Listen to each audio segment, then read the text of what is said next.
मैं आपका दोस्त हाजिर हूँ एक नए वीडियो के साथ। इसमें मैंने एनडीए के प्रीवियस ईयर क्वेश्चन पेपर लिए हुए हैं, जो कि एनडीए के केवल और केवल एरर्स हैं। एरर्स का पार्ट मैंने इस वीडियो में कवर किया है, तथा आगे आने वाले वीडियो में हम सारे एरर्स के प्रीवियस ईयर क्वेश्चन देखेंगे, जो कि एनडीए और सीडीएस के होंगे। तो चलिए शुरुआत करते हैं अपने पहले क्वेश्चन की। जैसा कि हमारा पहला क्वेश्चन दिया हुआ है, a company of 5,000 soldiers having march tirelessly for over 5 days have just moved in their cantonments. जैसा कि हमारा आपको दिख ही रहा होगा, अ कंपनी ऑफ 5,000। तो जैसा कि ये प्रीपोजिशन लगा हुआ है, तो जैसे ही प्रीपोजिशन आता है प्रीपोजिशन के जस्ट बाद ऑब्जेक्ट आ जाता है। तो 5,000 से हमें कोई मतलब नहीं है। और उसके बाद में इसके लिए ये वर्ब आ चुकी है यहाँ पर, have just, a company of have just. तो इसलिए हमारे ऑप्शन नंबर सी में एरर हो जाएगी, क्योंकि अगर हम कंपनी की बात करेंगे तो कंपनी को हम एक कलेक्टिवली मान रहे हैं, तो इसलिए यह कलेक्टिव नाउन के रूप में सिंगुलर सिंगुलर वर्ब लेगा। इसलिए ऑप्शन नंबर सी में एरर हो जाएगी। चलिए बात करते हैं अगले क्वेश्चन की। बात करते हैं अपने अगले क्वेश्चन की। जैसा कि अपना अगला क्वेश्चन दिया हुआ है, every person who believes in principle must stand up to fight for their convictions. जैसा कि हम अगर इस क्वेश्चन को देखें तो हमारा जैसा सब्जेक्ट दिया हुआ है जो कि है सिंगुलर, तो एवरी पर्सन के हिसाब से हमारा जो पॉजिटिव केस होगा वो भी सिंगुलर ही होगा, जो कि यहाँ पर दियर दे रखा है, इसलिए इसकी जगह हम रिप्लेस कर देंगे his. Means every person who believes in principle must stand up to fight for his convictions. मतलब इस सिंगुलर सब्जेक्ट के हिसाब से पॉजिटिव केस आएगा। तो बात करते हैं अगले क्वेश्चन की।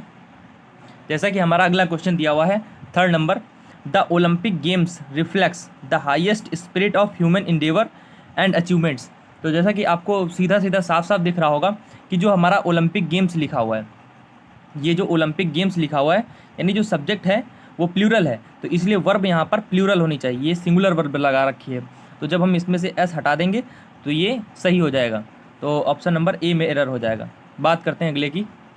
जैसा कि अगला दिया हुआ है, the principle of the schools stressed the need for discipline amongst the student. तो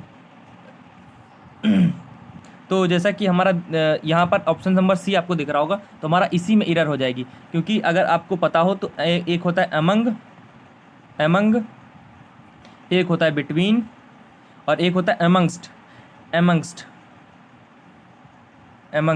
जब एमंगस्ट कब आता है, जब आगे आने वाला नाउन किसी वावल से शुरू हो रहा हो, जैसे कि अस, तब हम अमंगस्ट अस का प्रयोग करते हैं। और अमंग दो से अधिक व्यक्तियों के लिए आता है, बिटवीन दो व्यक्तियों के लिए आता है। तो ऐसा ही हमारा ऑप्शन नंबर सी में एरर हो जाएगा, क्योंकि आगे आने वाला नाउन कोई वावल नहीं है। बात करते हैं अगले क्वेश्चन की।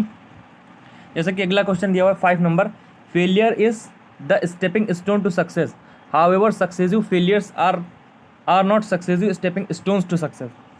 तो अगर हम इसकी बात करेंगे तो इसमें ऑप्शन नंबर सी में एरर हो जाएगा। ऑप्शन नंबर सी में क्यों? क्योंकि एक इडियम होता है स्टेपिंग स्टोन्स, जिसका मतलब होता है वे ऑफ समथिंग, मतलब किसी चीज़ को करने का रास्ता। तो इसलिए हमारा ऑप्शन नंबर सी में एरर हो जाएगा, क्योंकि स्टेपिंग स्टोन्स कुछ नहीं होता है, स्टेपिंग स्टोन होता है एक इडियम। तो बात करते हैं अगले की। जैसे कि दिया हुआ अगला, India's strength are its diversity of culture and the spirit of tolerance in its people. तो अगर आपको पता होगा कि जो ट्रेन होती है, ट्रेन या किसी देश का